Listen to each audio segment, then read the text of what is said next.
Okay, first up, little update. I had my nerve block yesterday. Post procedure, I was pain free for about 6 hours. This morning I woke up with a little bit of pain, but massively reduced. I trained chest, tris and hamstrings today. I've still got nerve connection issues with my hamstrings. I get to 55, 60 kilo on a leg curl and it just dies when I used to be smashing 120 for reps. So that needs some work still. Bridging on the bench, setting in position is still difficult, but it seems to be more a spinal flexibility issue, that there is some pain. Well, more than some, but it's not to the point where it's just destroying the set and I'm losing all focus. I was incredibly weak today. I'm not quite sure what I put that down to, but I have been dieting as well. I've dropped 11 kilos. I'm down to 359, 360 pound from 380 plus. Water retention's down a lot, still carrying a bit, but that's slowly sorting itself out. Diet is good. Met rate has spin up. I'm still running restricted. I'm still only eating 5 meals a day. Breakfast is 150 oats, 75 grams of whey, 200 grams of berries. And then the rest of the meals is 300 grams of dry weight rice split over 4 meals. And there's 300 grams of either beef, chicken with every meal, or a mixture of the two. To get a more complete amino acid profile. The problem is I'm rattled through all my food by sort of 6 o'clock in the evening and sat there starving, so I need to space it out a bit better. I'm looking at bringing the food up a little bit next week, just another 50 grams in rice over the whole day, and then the week after up to 400 grams of rice in the whole day and an extra 300 grams of either beef or chicken. I try and throw a few eggs in with my last meal as well, and that'll be me up to 6 meals a day, and then I'll sit at that and see how I react. If I'm pain free and I can train correctly for the next month, then I will look at possibly starting my next cycle, but I want to drop some more body fat. I need to get this water management on top. It's a combination of salt balance and me not drinking enough. I've logged cracked that habit and I need to really focus on just drinking again. And also I need to get my lower leg training, or my leg training, up to par. I trained last week with some intensity, pushed it hard on leg extensions, but stuff like compounds I'm still a bit wary of and struggling with.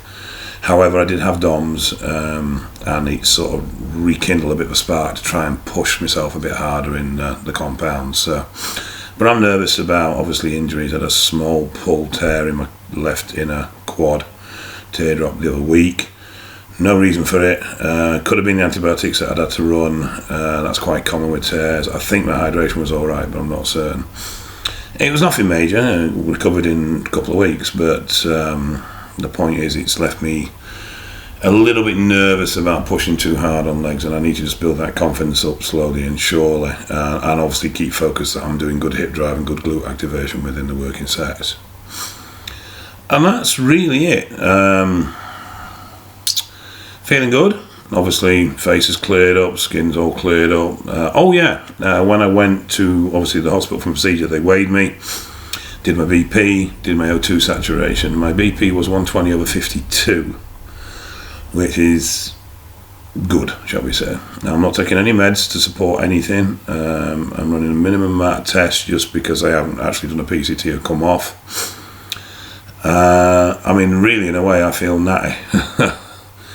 And my O2 oxygen saturation was 100%. I've never had it that high before. It's usually about the 98 or 99 at best, but no big deal on that really, but I just found it interesting. So this nerve block can take 3-4 days to get hold of properly. I noticed on triceps I had no issues with it. That all went very, very well. So it's looking positive. Had a big chat with the wife last night. She's concerned about me getting too much body fat, because obviously I got very, very fat with this injury, and packed on a good 20-30 pound of just chub that I shouldn't have even been there. I mean, it hasn't taken a great deal to rectify it, but the point is, even I know I'm too fat, or I was too fat. Took me a little bit while to recognise it. I was sort of in denial. I kept thinking I need to keep the food high because I need to maintain size, and I suppose in a way I just hadn't recognised how serious my problem was. I mean, this is September when this started, we're now in June, so that's been a long process, and I kept thinking, oh, a couple of weeks. So before I knew it, a couple of weeks or 4 months, and I was, well, hell of a chubby bugger. I used the time to play around with a few things, experiment with eating protocols, experiment with growth protocols, and a few bits and bats. So it's given me a better picture of how I'm going to run my next cycle, but I'll go into that near the time if I actually do it. It's all about staying pain-free now. Otherwise, no real niggles, a bit of a slight tweak in a tendon in my right bicep, but it's something now. Nothing that's going to cause me any problems. Training intensity is going up. More importantly, training pace. I've been lacking gym fitness because I've been taking a lot of time between sets to recover pain-wise. That's not so much an issue now. So I'm back with my old training partner from when I was in my 20s, and we had some real brutal ones, and they're heading that way again. A lot of drop sets, a lot of pushing hard, and a really quick pace, and it's working. I mean, I'm struggling and I'm suffering when I'm doing it, but my fitness is improving, my breathing is improving. I will be adding cardio back in, but at the moment I've got a slight problem, you see, because the gym owners banned me from all the cardio machines because of my weight. Now, I personally like doing sprints on the rowers. It keeps me mentally occupied, while I find solid state just bores me stupid. After 5 minutes I think I've been there half an hour and I want to get off. So, but if he's in, I can't do them, and unfortunately at the times I'm training at the moment, he's usually there, which is causing me a bit of an issue. But the faster pace in the gym has obviously increased intensity, and it's helping. I mean, it definitely is. So we're on the road to mend. I'm a lot more comfortable in where I am with things. I really need about another 10-12 pound off before I can consider a cycle, maybe even a bit more, which is a little bit disappointing. It means I will have dropped over 10 pound a muscle, but then I suppose with the injury and everything else I can't complain, and there's a bit of that weight from previously being glycogen retention and water retention as well. So, you know, I still think realistically it's about a 10 pound drop in muscle, and a lot of that's come off my legs and off my back. My shoulders are a little bit down as well, but I mean, it'll all come back, I have no doubt of that. So we will get it sorted. So that's it really. Not much else to report on that front, so I'll get off and get this posted.